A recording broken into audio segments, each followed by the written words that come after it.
मिथिला नरेश के वहां से विदा हो जाने पर ऋषि विश्वामित्र राम और लक्ष्मण को लेकर यज्ञ मंडप में गए। यज्ञ मंडप को अत्यंत सुरुचि के साथ सजाया गया था।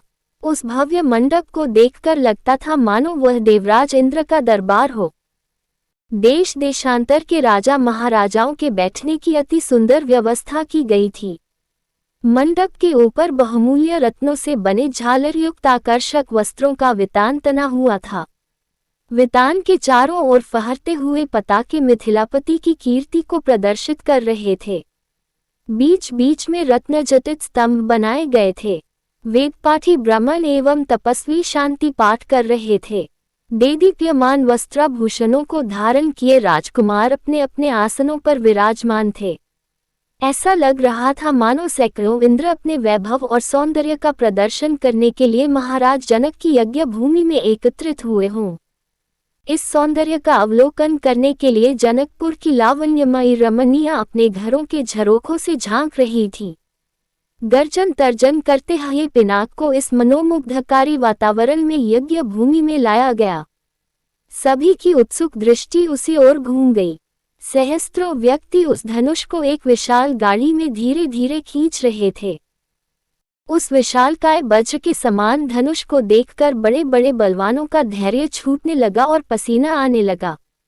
पिनाक को यथास्थान पर स्थापित कर दिया गया।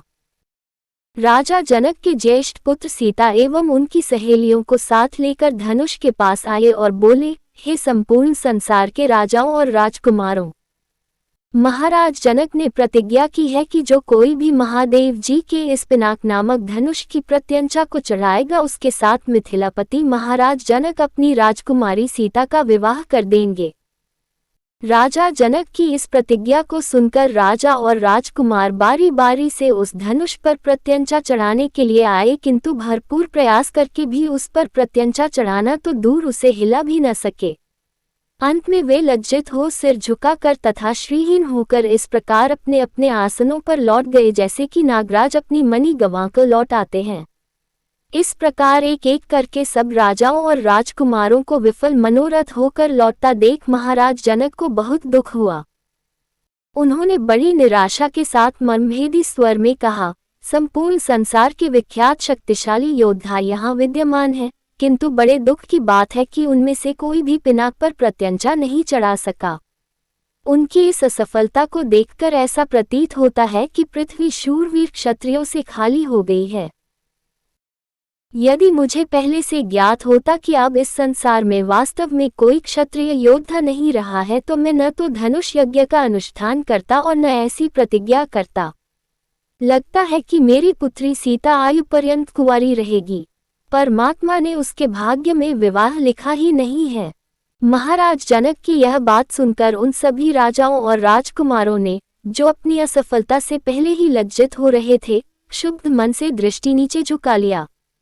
राजा जनक के द्वारा की गई इस भर्त्सना का उनके पास कोई उत्तर न था, परंतु अयोध्या के छोटे राजकुमार लक्ष्मण को मिथिलापति द्वारा समस्त क्षत्रियों पर लगाया गया लांछन सहन नहीं हुआ। कुपित होकर उन्होंने अपनी भरिकुटी चढ़ा ली और तीखे शब्दों में बोले, हे मिथिला के स्वामी राजा जनक, आपके ये शब्द सर्वथा अनुचित और सूर्यकुल तथा रघुवंश का अपमान करने वाले हैं। आश्चर्य है कि आपने ऐसे अपमानजनक शब्द कहने का साहस कैसे किया। जहाँ प्रतापी सूर्यकुल का साधारण व्यक्ति विद्यमान हो वहाँ भी कोई इस प्रकार तिरस्कार भरे शब्द कहने से पूर्व अनेक बार उस पर विचार करता है। फिर यहाँ तो सूर्यकुल के मणि श्री रामचंद्र साक्षात विराजमान हैं। आप शिव के इस पुराने पिनाक की इतनी गरिमा सिद्ध करना चाहते हैं। मैं बिना किसी अभिमान के कह सकता हूँ कि इस पुराने धनुष की तो बात ही क्या है।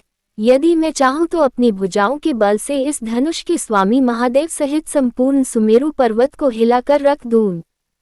इस विशाल पृथ्वी को अभी इसी समय रसातल में पहुँचा दूं। ऐसा कहते हुए लक्ष्मण के नेत्र क्रोध से लाल हो गए, उनकी भुजाएं फड़कने लगी और उनका संपूर्ण शरीर क्रोध की ज्वाला के कारण थर थर कांपने लगा।